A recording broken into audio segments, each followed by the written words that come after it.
সম্মানিত ভাই এবং বোনেরা, আসসালামু আলাইকুম। আশা করি আপনারা সবাই ভালো আছেন। আজকে আমি আপনাদের সঙ্গে শেয়ার করব যে আপনার ব্রয়লার মুরগির প্রধান যে সমস্যাটা সেটা হচ্ছে শ্বাসকষ্টজনিত সমস্যা। মুরগির মারা যাওয়া, এক কথায় ঠান্ডাজনিত সমস্যার কারণে মুরগি মারা যায়।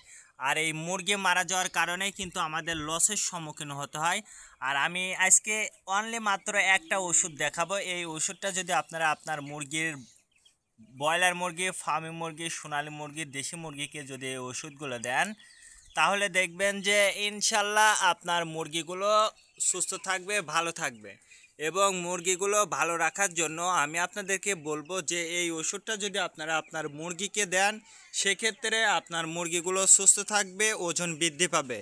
বিশেষ করে এই সমস্যা, ঠান্ডাজনিত সমস্যা সবচেয়ে ব্রয়লার মুরগির যে সময়টা বেশি হয়ে থাকে সেটা হচ্ছে, আপনারা জানেন যে মুরগিটা বিক্রি করার আগ মুহূর্ত, সে সময় যদি চূড়ায় ঠান্ডাজনিত সমস্যা হয়ে থাকে, সেক্ষেত্রে কিন্তু আমাদের কিন্তু লসের সম্মুখীন হতে হয়। তো এই জন্য আমি আপনাদেরকে বলবো যে এই সমস্যার সমাধানের জন্য আমি অনলি মাত্র 2টা ওষুধ দেখাবো আপনাদেরকে, এবং এর সঙ্গে আরও কয়েকটা ওষুধের নাম বলবো। যদি আপনারা পারেন সেই ওষুধগুলো খাওয়াইতে পারবেন, ইনশাল্লাহ দেখবেন যে আপনার মুরগিটা সুস্থ থাকবে। তো এই সর্বপ্রথম আমি যেটা বলবো সেটা হচ্ছে ঠান্ডাজনিত সমস্যা। আসলে মূলত শ্বাসকষ্টজনিত সমস্যা 2টা কারণে কিন্তু এই ব্রয়লার মুরগির, ফার্মি মুরগি, সোনালী মুরগি, লেয়ার মুরগি, আপনি যে মুরগিটাই পালন করেন না কেন, 2টা কারণে কিন্তু সবচেয়ে বেশি কিন্তু এই সমস্যাটা কিন্তু দেখা দিয়ে থাকে। তো প্রথম যে সমস্যাটা দেখা দেয় সেটা হচ্ছে আপনার লিটারে, অর্থাৎ অ্যামোনিয়া গ্যাসের কারণে কিন্তু এই মুরগির বাচ্চার কিন্তু দেখবেন যে শ্বাসকষ্টজনিত সমস্যাটা কিন্তু দেখা দেয়। যদি বলেন কিভাবে, আপনার মুরগির যদি লিটারে যদি গ্যাস হয়ে থাকে, অ্যামোনিয়া গ্যাস হয়ে থাকে, সেক্ষেত্রে কিন্তু আপনার মুরগির শ্বাসকষ্টজনিত সমস্যা কিন্তু দেখা দিবে। দ্বিতীয় যে সমস্যাটা সেটা হচ্ছে ঠান্ডাজনিত কারণে কিন্তু আপনার মুরগির শ্বাসকষ্টজনিত সমস্যা কিন্তু দেখা দিতে পারে। এক্ষেত্রে আমি আপনাদেরকে বলবো যে যদি আপনার মুরগির শ্বাসকষ্টজনিত সমস্যা অ্যামোনিয়া গ্যাসের কারণে হয়ে থাকে, সেক্ষেত্রে আপনার লিটারটা অবশ্যই আপনাকে পরিবর্তন করে দিতে হবে। হয় আপনার লিটারটা পরিবর্তন করে দিতে হবে, আর না হলে অবশ্যই আপনার লিটারটা, শুকনা লিটারটা কিন্তু ব্যবহার করতে হবে। আর আপনি যখনই আপনার মুরগির ঘর থেকে গ্যাসটা বের করে দেবেন, দেখবেন যে তখন কিন্তু আপনার মুরগির শ্বাসকষ্টজনিত সমস্যা কিন্তু দূর হয়ে যাবে।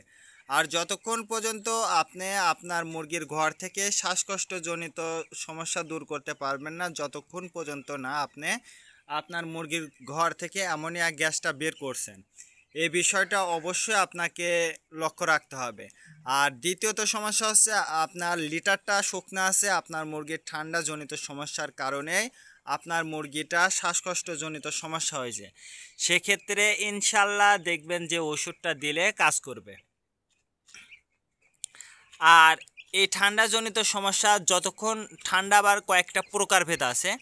আপনার যদি শ্বাসকষ্টজনিত সমস্যা হয়ে যায়, সেক্ষেত্রে কিন্তু আমি আপনাকে একটা ওষুধ দেখাবো, সেটা হচ্ছে এই বঙ্গভেট ঔষধ।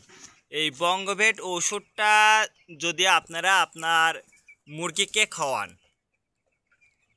সেটা ব্রয়লার মুরগির, ফার্মি মুরগি, সোনালী মুরগি, আপনি যে মুরগিটাই পালন করেন না কেন, সেক্ষেত্রে যদি বঙ্গভেট ঔষধটা যদি আপনারা আপনার মুরগিকে খাওয়ান, তাহলে দেখবেন যে আপনার মুরগির হাসি কাশি যে কোনো সমস্যা দূর হয়ে যাবে এবং মুরগির রোগ প্রতিরোধ ক্ষমতাটা কিন্তু বৃদ্ধি পাবে এই বঙ্গভেট ঔষধে।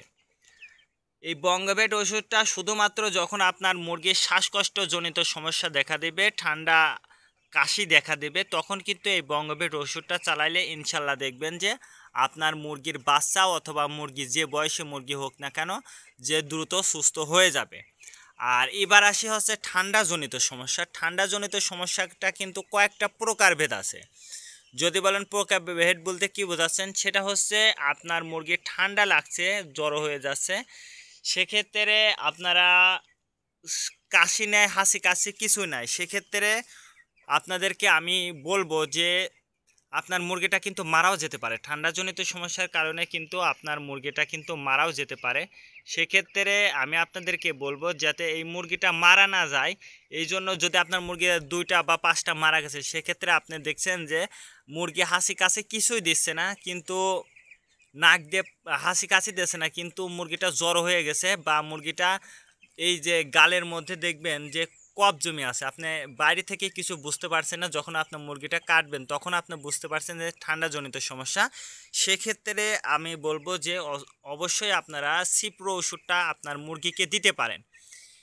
সেটা আপনারা যে কোনো কোম্পানির সিপ্রো ওষুধটা দিলে দেখবেন যে ইনশাল্লাহ আপনার মুরগির বাচ্চা হোক বা বিশেষ করে বাচ্চা বলতে আমি 25 থেকে শুরু করেছি।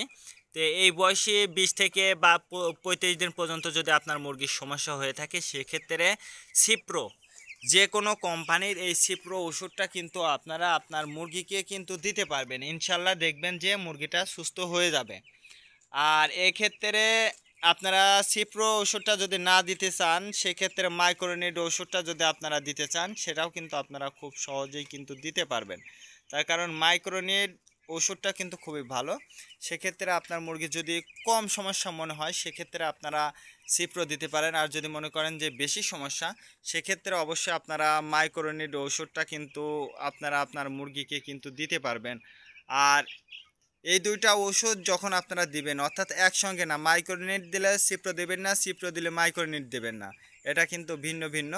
এই জন্য এই বিষয়টা অবশ্যই আপনার মনে রাখতে হবে। আর যদি আপনার মুরগির ঠান্ডাজনিত সমস্যা হয়েছে, শ্বাসকষ্ট আছে এবং বিভিন্ন সমস্যা ঠান্ডাজনিত সমস্যা আছে, সেক্ষেত্রে কিন্তু আপনারা এই বঙ্গভেট ওষুধের সঙ্গে আপনারা সিপ্রো, যদি সিপ্রো চালাতে চান সিপ্রো, আর যদি মাইক্রোনিড ওষুধটা চালাতে চান মাইক্রোনিডের সাথে আপনি বঙ্গভেট চালাতে পারবেন। সিপ্রোর সঙ্গেও কিন্তু আপনার ঠান্ডার জন্য, হাসি কাশির জন্য কিন্তু বঙ্গভেট ওষুধটা কিন্তু চালাতে পারবেন। এটা কিন্তু আপনারা অবশ্যই মনে রাখতে হবে।